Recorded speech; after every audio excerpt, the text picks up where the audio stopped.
All right, we are live. So, what is going on, YouTube? Welcome to the channel. I am glad that you are here with me. You could have been anywhere else in the world, but you chose to be here. And for that, I'm thankful and I ain't going to waste too much of your time.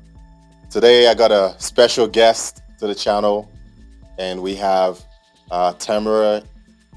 I'm saying your name wrong. You're totally Tamara, fine.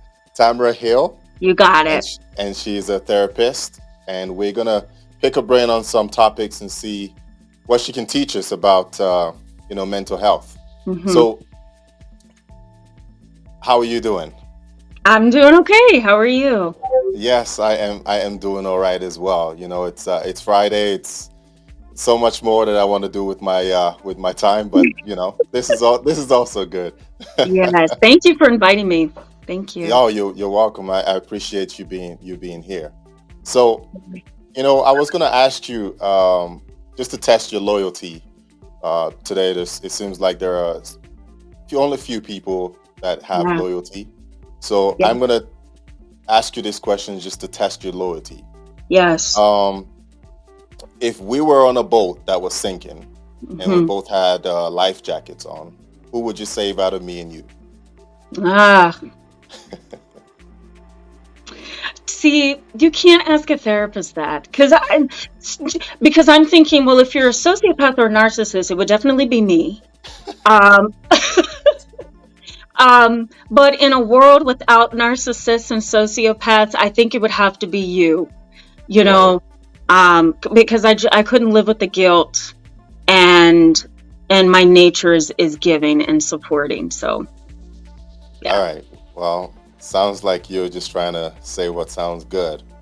But No, not at all. I promise. but yeah, we both have life jackets on, so Yeah, we'll be okay. So you don't have to save me. I'll be all right with a life jacket. that's hilarious. I love it. Yeah, I was just messing around with you. I'm like, is this a philosophical question? Not Or at all. This is just messing around. that was good. All right. So, you know, what made you become a therapist? Yeah, I never know how to answer that because I get that question, all the time, really.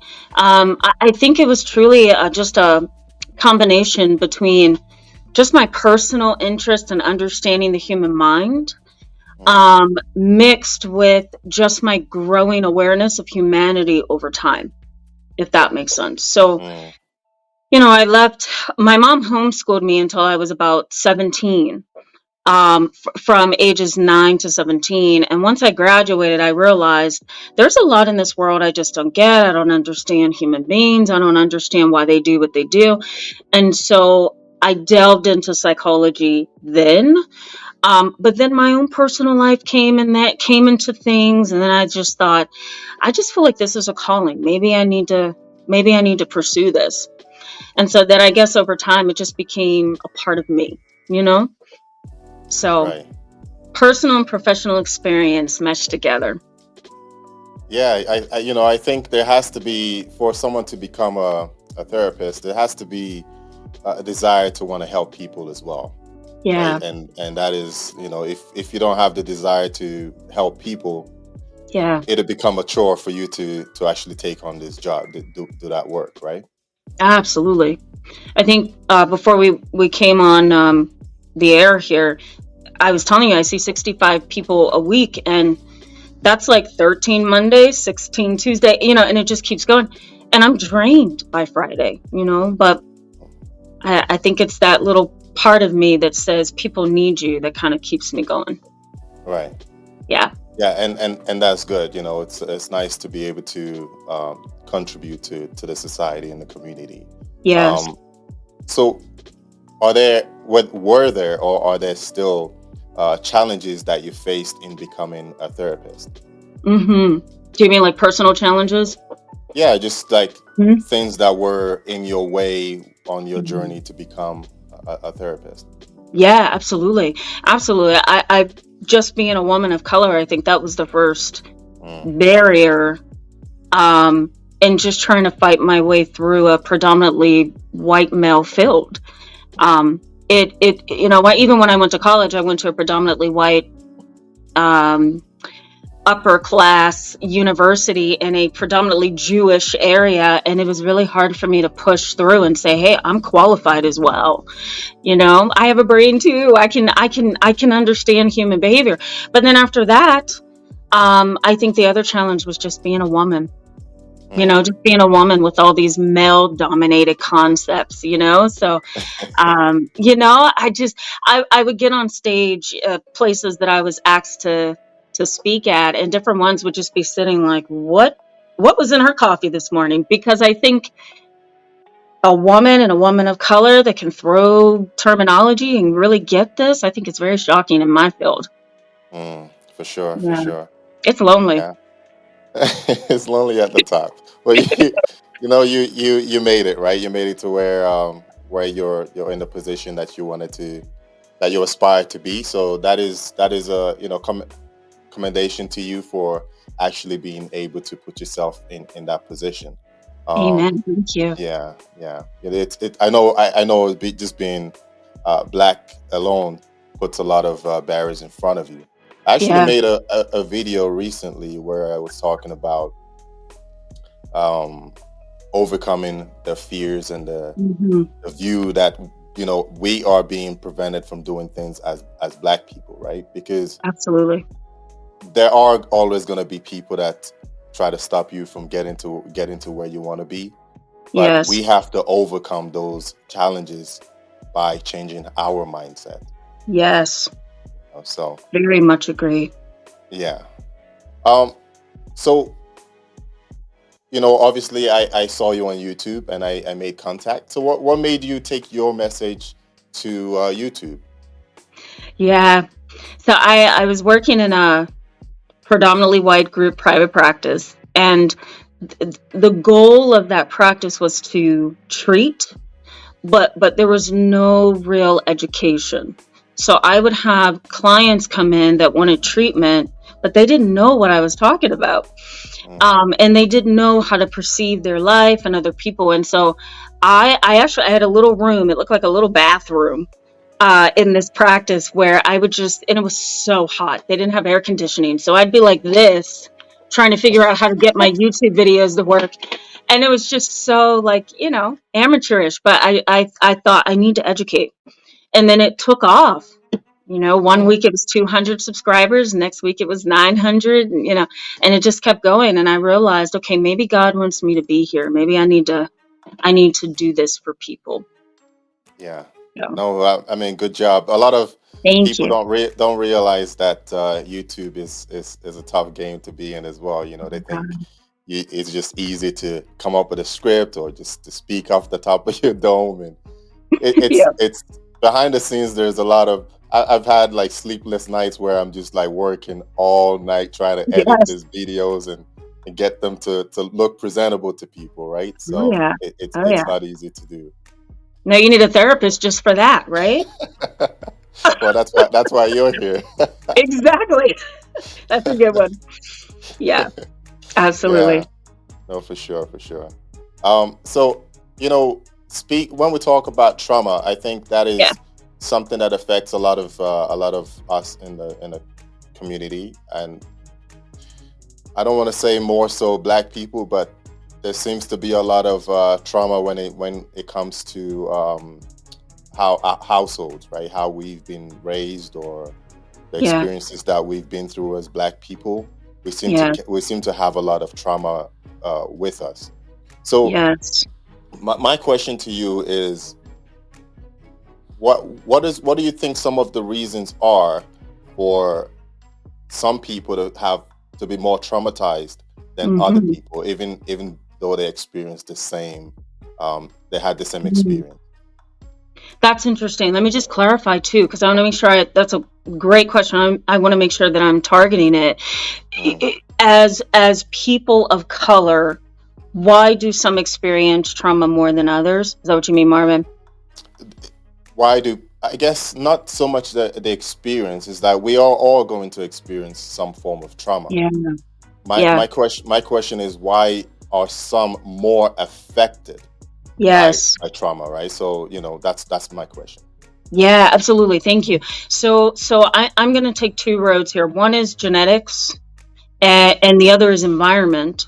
So I think when we are born into this world, we are born with a set of genes that determines our path. If we're born into an environment where there is trauma, there's unpredictability, there's drugs, there's untreated mental illness, whatever the case may be, those two things collide. And it really is like flipping a coin almost, Marvin. It's like, how do we know if this person's going to have PTSD because of this and maybe not the other person? Or how do we know, why is this person able to push through adversity and not be traumatized while the other one is? Part of that is that colliding of genetics and environment. Right. Sometimes they don't collide well. And so for me, I had a really supportive environment growing up, and my genetics are okay to a certain extent. Maybe the next person didn't have a good set of genes, and maybe they didn't, have a very supportive environment. So we're going to experience two different forms of reality, life, the way we perceive things, think about things. So in a nutshell, it really is genes and environment colliding. Is it going to be a good thing or a bad thing? And it's also going to be, what's been my journey over time? How does my mind process my life experience? Because Right. perception of reality has a lot to do with trauma, and it also has a lot to do with how we perceive what has happened to us. So all of those variables, Marvin, collide, and so that's why one person with PTSD may be very different from the next person with the same thing. Yes. It's Yeah, complicated. it is very, very, very complicated, and that Yeah. is it's a question that I think about, because as a parent, right? Yes. You have kids, and you're trying to Mhm. raise them the right way, and sometimes it's hard to even determine what experiences will Right. traumatize Right. a child. Like, if you think, just because you think it'll be traumatizing to them does not mean that it'll traumatize Yeah. them. Absolutely. So, just trying to navigate through events or experiences, and how we can minimize that effect of trauma, right? Yeah. Absolutely. So, Absolutely. what sort of things do you think people can do to minimize the effects of trauma? Yeah. Absolutely. Because we can't predict what our environment is going to bring to us, and we also don't have control over our genes, or what we call epigenetics, just the study of genes and how they evolve over time. So because we don't have that control, we can at least control our coping skills. We can at least control how we think about things. So for my clients, when they come in and they're dealing with PTSD or complex PTSD, I really work with their thoughts, because people who have experienced trauma, their thoughts are automatically negative. Like, there is just no other way they're going to perceive reality. So we need to work with our cognitions. What's real, what's not, what's exaggerated, and then from there, I just think spirituality is extremely important. Faith and holding on to God and finding some peace in meditation and processing of things is a coping skill in and of itself. you Hmm. know we would call that post-traumatic growth, which is, I've had pain, but now I'm on the other side and I'm trying to figure out how to cope. So part of that coping is spirituality, understanding how your mind works, how you think and process things, and really working toward setting yourself up for a better future. And again, that starts with changing your cognitions and how you see things as well. Right, for sure. And, Yeah. I think, in my own experience of dealing with people, I find that people that are more emotional tend Yeah. to be more traumatized and by Yes. events. So, Yes. for me, I don't have all the technical words like you, That's all right. but I just think it depends on how emotional a person is. Right. because for a person who is emotional, they have some gifts because Yes. if you're emotional, you're gonna remember things a lot better because Agree. when things happen, you you're connected to those events with your emotions, so you can recall Yes. things very quickly. But at the Yes. same time, that becomes a weakness because if you remember or you focus more on the negative Mhm. events of life, then you can easily recall those as well, and it'll change your perspective Yeah. of life. So true. So Yeah. true. I can comment on that for days. You want me to comment on that one? Please comment on it. Yeah. Yeah, that was a good. Oh, I love that because part of it is neurology. Part of it is the brain. Like the brain doesn't necessarily function logically. We have a, and I talk about this a lot on my channel, Marvin. You may have seen it. We have like an almond-sized structure in the middle of our brain, and it's called the amygdala. Yeah. And that amygdala is so tiny, but it holds the key to our emotions because what it does is it's like a flashlight. And it really does causes our brain to kind of go around like a flashlight to shine light on things that could be a threat, that could be emotional, and it cements our emotional memories. That's the part of the brain that's impacted by trauma. And so that part of the brain is really what, kind of gives us meaning. It gives us purpose. It helps us connect to reality. It helps us remember the bad things, the good things. And so, healing of trauma is difficult because of that amygdala. It's Yeah. just that enriched part of the brain that just gives us all the emotional memory that we need, good or bad. So it's like it's neurological for the most part, but then the spiritual side of just humans, right? We connect emotionally, and that's just how we function. So we've got that spiritual side of humans, but then we have the neurological piece, and it just comes together. So that's why Right. some people are like so dramatic, and other people, they're more laid back with life. Part of that is the amygdala. It's how that part of the brain perceives reality. Mm.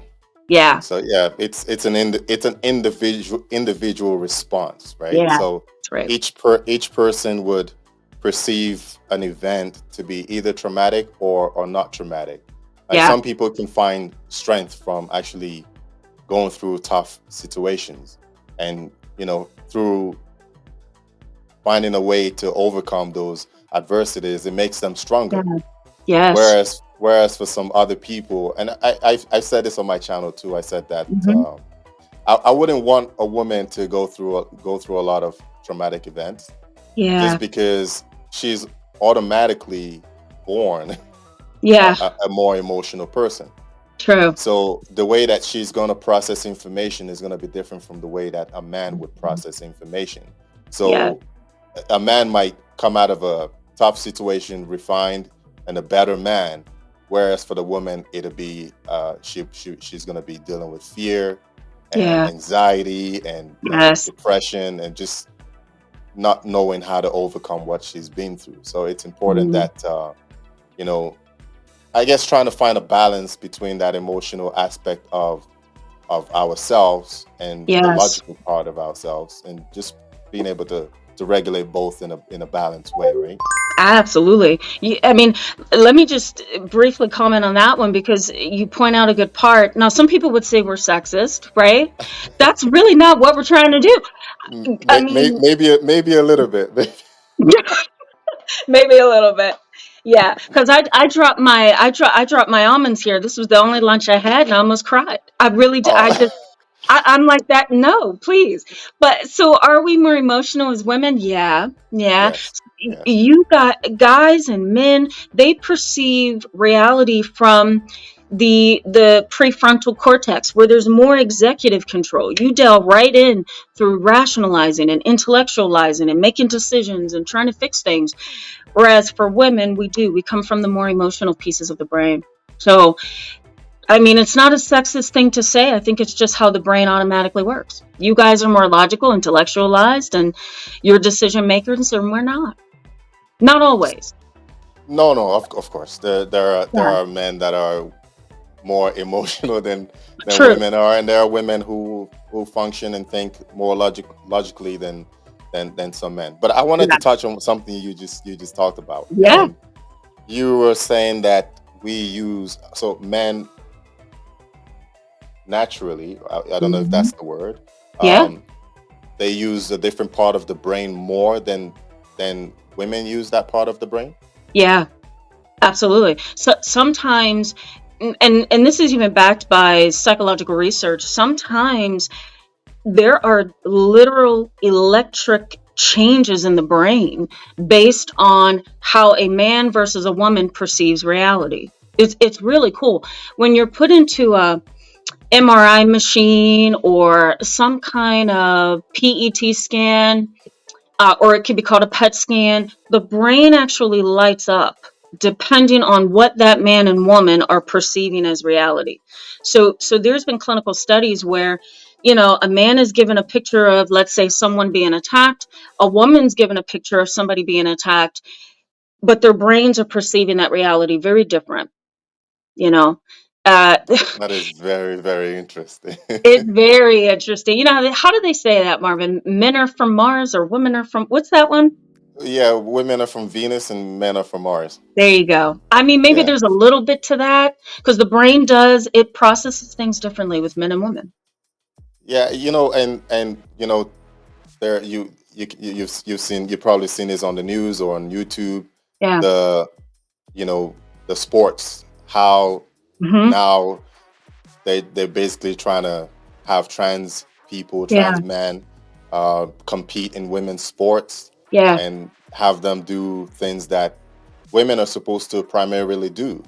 And I think that understanding that we think or we function differently Yes. is it should determine how we make decisions based on our being a man or being a woman. Yeah. And Absolutely.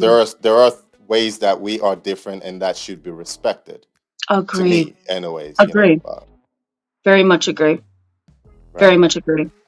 Yeah, I used to work. I used to work on a unit in a hospital for adolescents who were very behaviorally uncontrolled. I'll put it that way. And there were some women there some young girls who were going through the process of transitioning from female to male. And one incident, I was on staff, and the female who was transitioning into male attacked a boy, and there was nothing she could do to really get on top of this boy. Like, he had a strength that she yeah, just didn't have, no matter how much of a transition she had had, because she could actually and literally appear to be a biological male. But her strength was so unmatched from him, and I never forgot it. yeah. No, my Yeah. I have two little ones, and my Yes. daughter is she's tall for her age, Yeah. and she is much bigger than my son is, but Hmm. he can fight with her, and Yes. he's faster than her. Even Hmm. even at such a young age, but he's faster. He's in some ways he's stronger Yeah. than her. Like if she can't open a jar of pickles, he's like pass it over here, and he he, op- he opens the jar of Yeah. pickles for her. Like, so the grips are his grip That's right. is stronger than her grip, Yeah. right? So putting these trans women or trans men into women's sport, I think it creates a very, very unfair advantage for the women. Hmm. And it's Agree. I don't know how you have scientists and intelligent people out there that just don't get that and Yeah. make decisions based on that. Yeah. Agree. Yeah. Agree. Okay. I appreciate your insights. I've learned a few things from this conversation. Um, Good. yeah, That's but good. I wanted to switch. Um, Hmm. I wanted to switch gears onto a different topic, and then Yeah. we can wrap up. When it Yes. comes to narcissism, Yeah. the data shows that I think it's in, like, for example, in the states, it says that there Yeah. are 1 out of 200 people will be are narcissists, Yes. Yes. and 75% of those are men. Yeah. How correct do you think that data is? Oh. Okay. So I should have brought my manual. I didn't. Yeah. Okay. So you caught me off guard with this one, Marvin. I mean, like my whole career has flashed before my eyes with this question. Let me just say, let me just say, I just do I believe in the gender differences there? Yes. Yes, Yes. I do too. You do too. Okay. All Yeah. right. I'm not alone in that. And research does back this. So let me just briefly tell you why I believe it. Um, Men are culturally developed in a different way than women. That's that's just that's just something that is just true. It has stood the test of time. Men are kind of encouraged growing up to be confident and strong and independent and influential and powerful, right? They're the dominant species. We women, we look to guys to do everything, right? Reach something off top of the shelf, propose to us, chase us in romance. Like men are culturally stronger, and so I think that has contributed to a real issue. Remember, genes and environment collide, and even with narcissists, men who are narcissists, they could possibly be genetically predisposed to being narcissists, but then there's that environment piece, that cultural piece. They're told to kind of be a certain way. So you have both of those things coming together, and boom, you've got a narcissistic man that's been born. Right. And That's the sad part. I think just it'd be easier Yeah, to detect narcissistic traits in a right. man than it is in women. So True. when I hear the percentage is 75% of Hmm. narcissists are men, I don't agree with it, because I Yeah, think that the women that are narcissistic, most of them will be covert yeah, narcissists, and that is hard to detect. Only the yes. people that are going through it, that are being abused in these relationships, know that there's something wrong. On the True. outside, these women will pretend to be angels, Yeah, right? So it's hard to put a finger on them and say, well, that one there, right? And it's not like they're yeah, gonna come forward and say, yes, I'm a narcissist. Count me on to the exactly. list, right? So, but Exactly. I think it's easier for men to be detected as narcissists based on those reasons that you gave. That we Yeah, are more we're more confident, more aggressive in nature. dominant. Mhm. Yes, so you can point it out pretty quickly that Yeah. that's a narcissistic trait. Oh, yeah. With women, you're right. They are going to be more covert, and culture. It applies to that as well. African American women versus Indian women are going to really show. They're going to display narcissistic traits very differently. Right, That right. complicates the whole picture. And then, women are just, which this is why I hang out with the guys. I've always preferred the guys. Like, I would never want to work in a beauty salon. I prefer to work in Home Depot. Like I don't want the drama, Marvin. So, women who are narcissists, they tend to be the sneaky backbiters Yeah, who, like you said, tend to be a little bit more sneaky, and they can put their earrings on and their lipstick and their makeup and a nice yeah, dress and act like a princess. yeah. It's harder to detect for sure. And I think Yeah. that my channel is my channel is basically advocating for men the Yeah. most, but I also like to talk about things that more in a balanced way, so that it kind Yeah. of shows both sides of society, tell a story of both sides of the society, and see how we can actually get better together. Yes. But I find that there are women that they can trick you into getting into relationships with them, Yes. just pretending to be a certain type of woman, right? So And true. a lot of men would gravitate towards that, and then at the end find out that that whatever image they showed you was nothing compared to what they really are underneath. Yes. And it's in my opinion, I think the numbers are off. I think Yes. it's the narcissistic women. I would say it's almost on par with narcissistic men. Yeah, absolutely.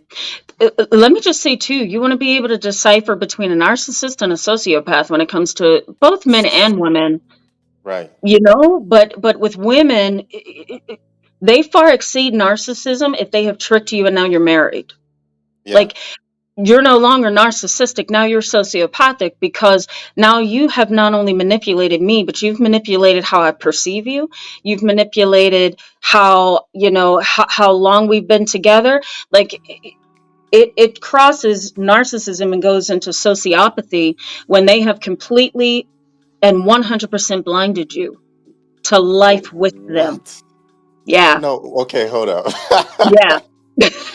I gotta talk to you a lot more. All right.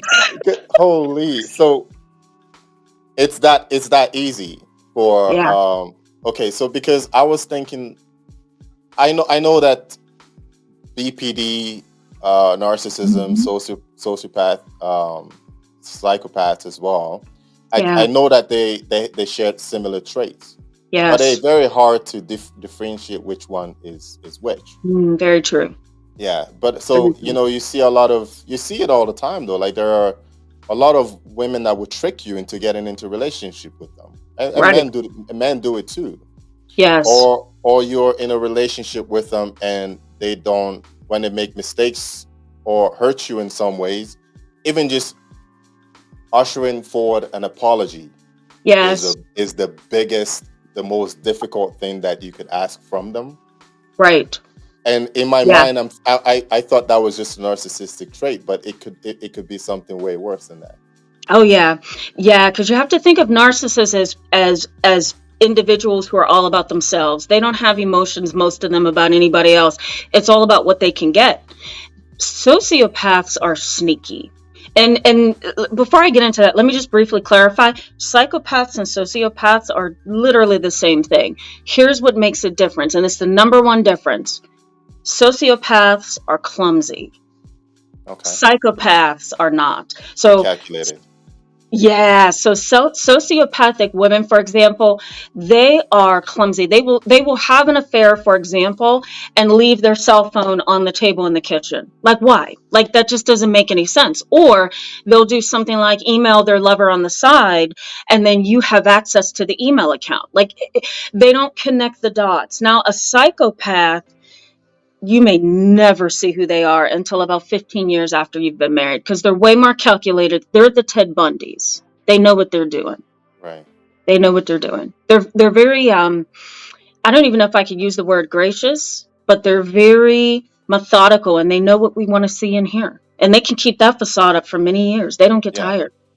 No, no. I think they get some type of pleasure from it. Right. Yeah. That's right. It's a So game. it is a game, and I think that's what affects a lot of people, is that realizing that you've just been part of a game for a long periods of your life. Yeah. It creates trauma. It creates that uncertainty going forward. How do I trust other people? How do I open up to other people after Yeah. knowing that a person can be this dangerous to me, right? Mhm. And calculating. Yeah. Yeah.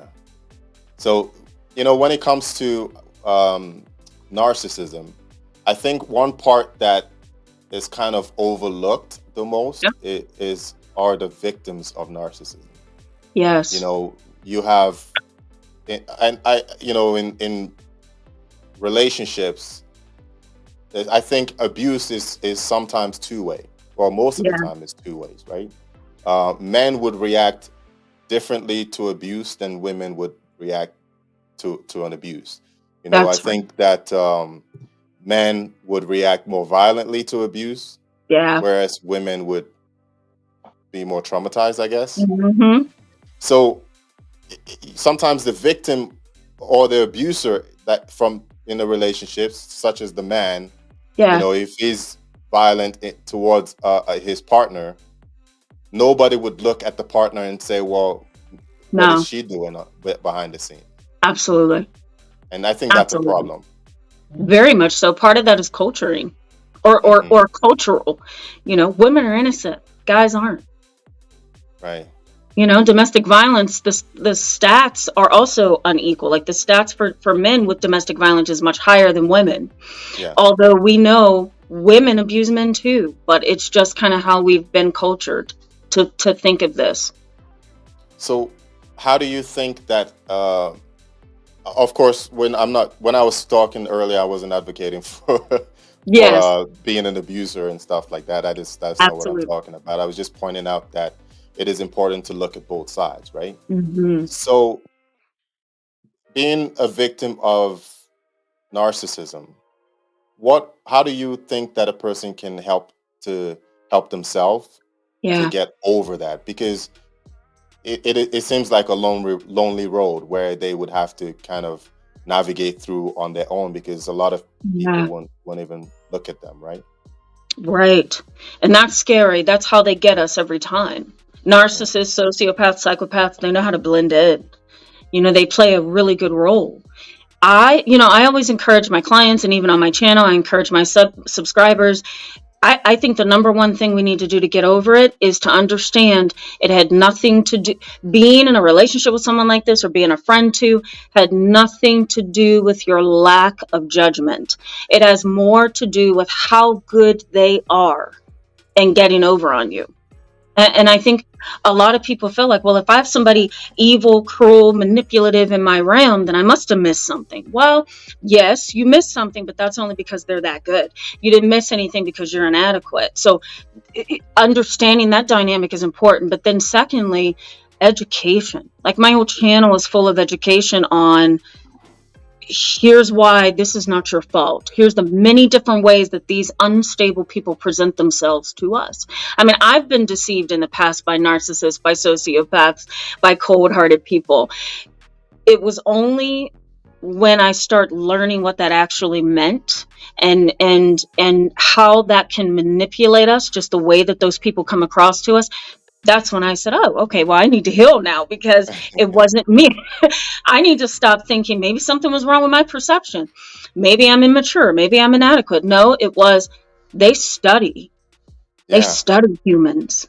And I think too, sometimes you can attract these ones, and True. it's not your fault. You just have a quality or something about you that attracts them, that they like. It could be your confidence, it could be how Yeah. kind you are, and that'll attract them towards you, right? And Hmm. you would think that it's something I'm doing wrong. It's something I'm doing wrong. No, you're just being you, Yeah. and that brings this people into your life. Can I throw one more thing into this too, Marvin? Please, please do. Okay. So no matter what you believe, and I'm saying you in general, I strongly believe that in life, in these relationships with humans, there's a battle between good and evil. I really do. Always. Like a strong battle between good and evil. So you've got somebody who's dark and just manipulative and chaotic, and they do what I talk about the most on my channel is triangulate. They put you in the middle and they bring people against you, and they know how to stir the pot. To me, those are evil people.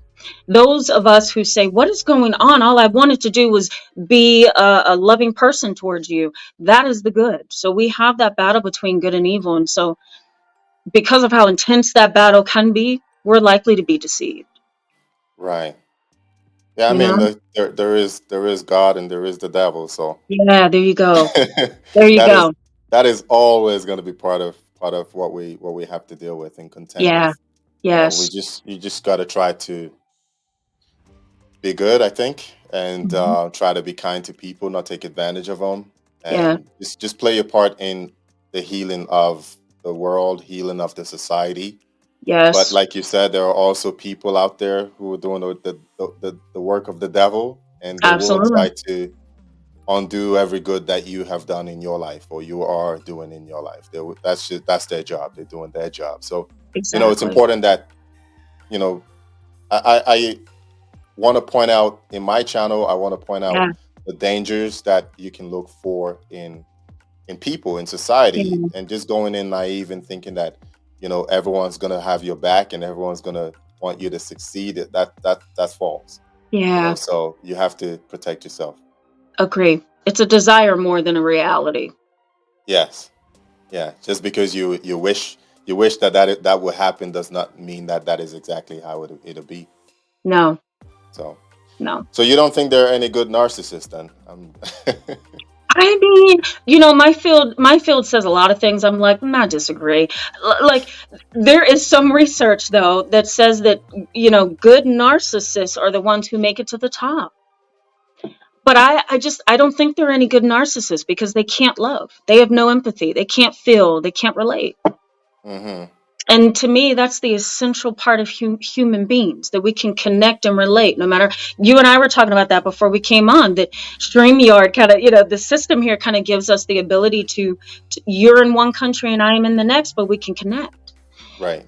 Narcissists, sociopaths, they don't know how to do that. It's absent. It's gone. So I don't think anybody who's a narcissist, sociopath, psychopath can be good. It's just not in them. So it just depends on how the level of narcissism that they have, because there are narcissists that you can work with, like Sure. you can get along with, they'll cooperate with you. Sometimes you have it's like a graph, right? It's like Yeah. up down, and Yeah. but they can work with you at times and get things done. Yeah. Part of that is because there's a thing known as cognitive empathy and emotional empathy. So we've got individuals with cognitive empathy. They know how to function in the world by kind of processing cognitively how to relate to other people. It isn't a natural, innate emotional state. It's, Okay. here's how the world wants me to engage. Right. So that's how you can work with a narcissist. Keep in mind they have cognitive empathy. It makes sense logically to them. They just can't feel it or express it. Yeah. So it's sort Yeah, of like they mimicking what everybody else is doing, that's right. or what they think people want from them. That's exactly it. Okay. They're like a robot. That's what it is. I would take a robot over a narcissist any day. I'll tell you that. Oh man. I can program the robot to do what I want and Oh, that's true. cooperate with me, give me peace of mind. The narcissist cannot do that. Oh, that's a good one. That's good. That's true. It sounds mean, but it's true. I would take a Yeah. robot any day. I don't blame you.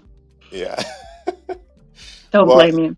you know, it's been such an enlightening conversation with you. I, I Thank you. I love your answers. I love the viewpoints that you brought up. Thank It you. made me. I'm going to be thinking about this now for the rest of the day. And Yeah. I want to thank you so much for your Um, time and yeah, your thoughts. Oh, that's so sweet. Thank you so much, Marvin. And thank you for this platform. It's great. I can't wait to share it. Yeah, yeah. No, it's I think this is a journey, so we don't. I don't know where this is gonna lead to and what it'll turn out to be. It's just a Mhm. desire. It started off as a desire for me to. So when I started my channel, I made it to talk to African men, Yes. like specifically Nigerian men, because I Yes. realized that, like you were saying before, genetically we Hmm. are prone to being angry, Yes. and I experienced that most of my life. I was angry. I was, Hmm. and when I overcame it, when I understood what was going on, it took a lot of work. But when I Yes. finally understood what was going on, I thought, oh, you know what? This explains my Yeah. all my childhood, and now I Hmm. want to do something to help people. So when I started my YouTube channel, it was basically me just trying to talk to Nigerian men or African men, and That's then uh, it that's so it good. yeah, and now it's me just talking to different people. So Yeah. it's something that I think you don't know where things would lead. So this Hmm. is just a journey that we are on, and just trying to make the best out of it. Absolutely. Yeah, that's beautiful. Yeah. So yeah, I thank you so much for being here with me. And Thank you for so they inviting can me. tell the people where they can find you. Okay. I will give you my website, my YouTube channel. So my YouTube channel is just my name, Tamara Hill on YouTube. And then my website is www.anchoredinKnowledge.com. I also created an Instagram page if you want to find my name on Instagram. It's so lame though, but it's getting there. It's not as good as my YouTube channel, I'll tell you that. Oh, well, you know what? It's you're doing your part, and there are always people out there that appreciate what you're doing. If the knowledge that you are putting out there, it might Yes. not apply to everybody, but there are people that would appreciate it, and that's who you're making it Thank for. So you. that's all that matters. Thank you, Marvin. Very grateful for you reaching out to me. Thank you. Yes, yes, for sure. Anytime. Okay. So yeah, that's really really good interview.